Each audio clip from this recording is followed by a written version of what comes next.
perfect world in 12 months' time. And I said, me sitting on a lounge in a pair of leggings and an ice top reading a book. And he said, what, don't you want to be a model or a superstar? I said, no, I just want to be me. I don't want to be anybody else. I don't, people spend all their life trying to be something they're not. I just want to be me. I don't want to be anybody else. I got enough trouble figuring out me. I don't want to figure out something else I've created. Yeah. It's just too hard. Yeah, especially where you have a clear sort of goal that this race team at the same time. When you're in a race team, that's kind of your focus. It's like the race team is very important to me, and I'm not going to pull any punches here. It has kept me alive.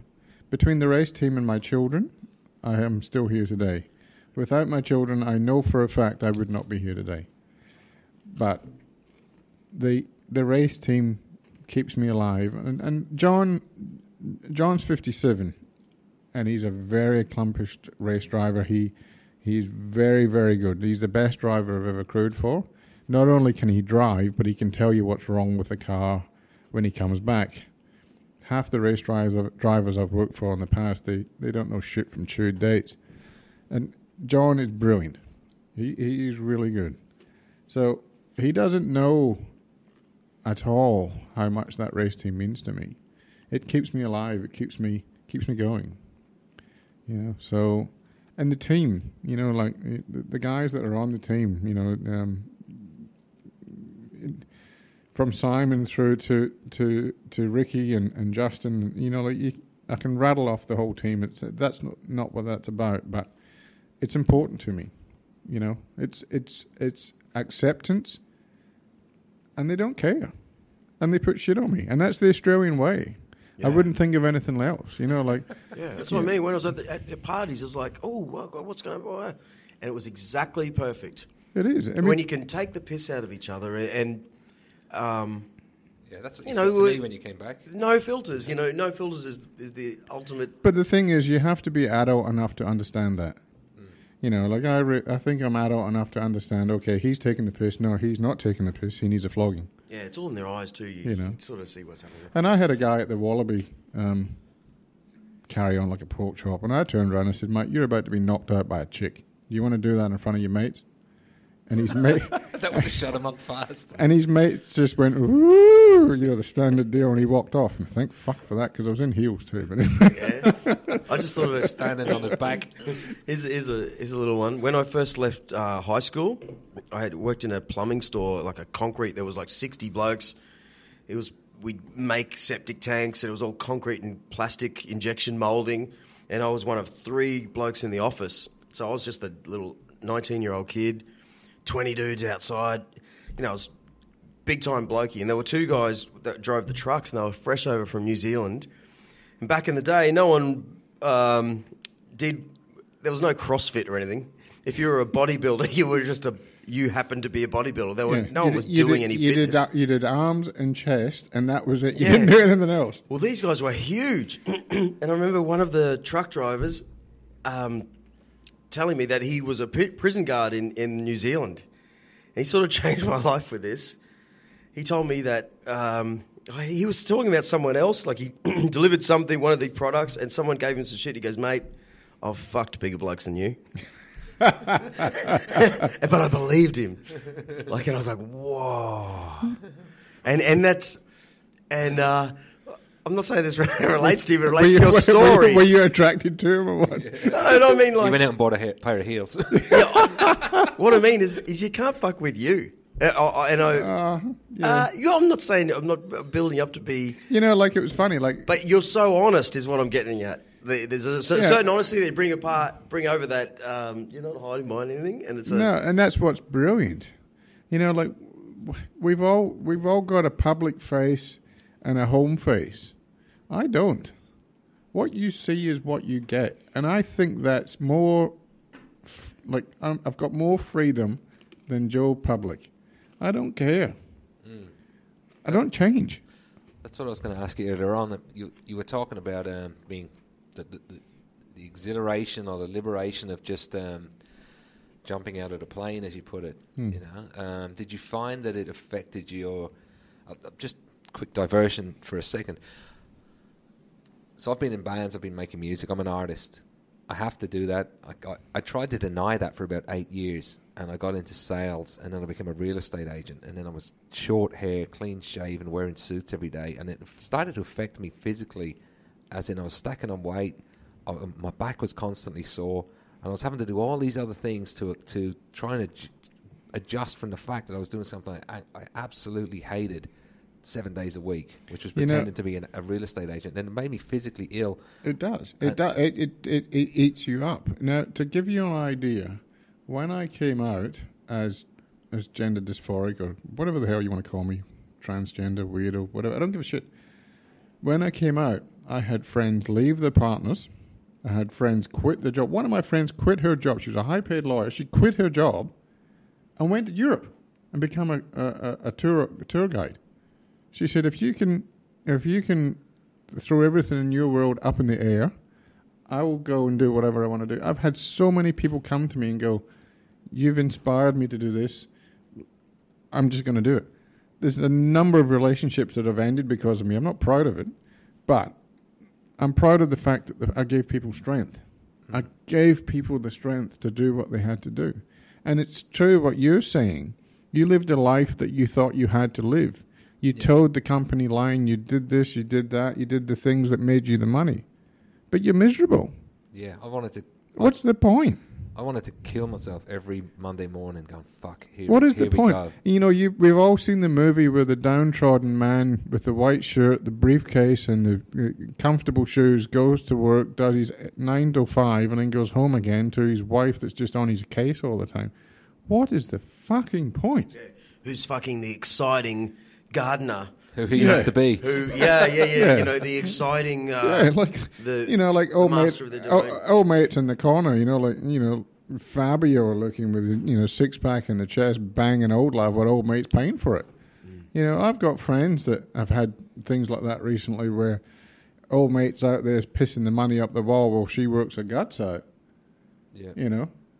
It's just like we need to take our lives in our control.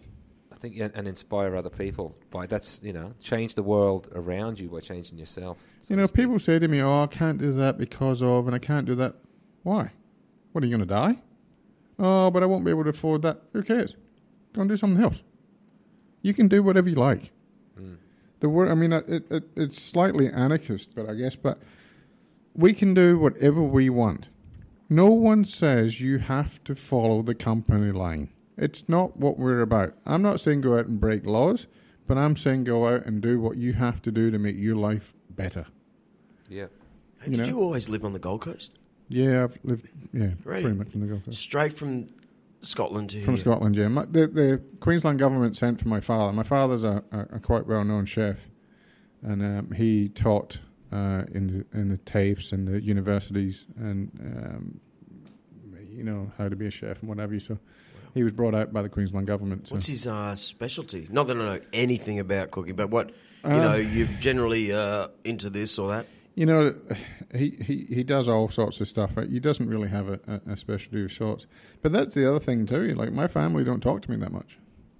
Since this whole deal, because they stick in the mud, strong. How old would they be though? I was only thinking. I was talking to my cousin all day today. They'd be in the 60s. I can't remember. That sounds really bad, but they'd be in the 60s. I know my father's just retired, so he must be 65. So, but getting back to what I was saying there before is that we don't have to be stuck in real estate or stuck in whatever you were doing. We're only there because we put ourselves there. We can do whatever you want. Like I said to a friend the other day, does a goldfish know it's a goldfish? It doesn't. It just exists. I guess it's a Buddhism thing. We exist for the moment. There's nothing before and there's nothing after. We are here because we are what we are. That's what Einstein, I think it was Einstein, said if you judge a fish by its ability to cycle a bike, it's going to grow up thinking it's pretty shithouse. Yeah, that's right. It's not supposed to be doing this thing that everyone's told it. Hey, cycle this bike. Yeah, you have to. You can do whatever you like. Like we are strong enough that what is it? I used to do some rock climbing, and I've got a rock climbing poster, and I think it says the biggest fear we have is the fear of ourselves. And it's true. You know, like, we can do whatever we want. We can do whatever we want. Okay, here's one for you then. Yuz. You are from Logan, aren't you? Yeah. What's burning on your mind right now? I want to move out of Currumbin Valley. It just shits me. I say it every week. I'm thankful I'm there, but I want to move to Tugun. Okay, that's mine. Ring the ring. I want to get into the suburbs again, be next to that beach, which I go to every single day. Okay, Yeah. That's mine. What's yours? Is anything burning on your mind right now? I want to get back into being in a band. That's me. Because I, like you said about going to the races and not being part of a team, I feel awkward as all shit watching other people in bands. Because I'm like, You can do that. I can do this. And when I do it, people love it. And the constant struggle of teams and bands, like trying to win and dominate, get to the next gig, bigger gig, better races, better competitors. It's exactly the same. I've been in both of them. I'll just tell you about you talked about this decision to change. A couple of things happened to me that made me realise life's different than I'd built it up in my mind. And one was when we did the boxing. I was speaking to Gavin, and I was saying, I was telling him all these things I'm worried about. And Gavin's a spiritual guy.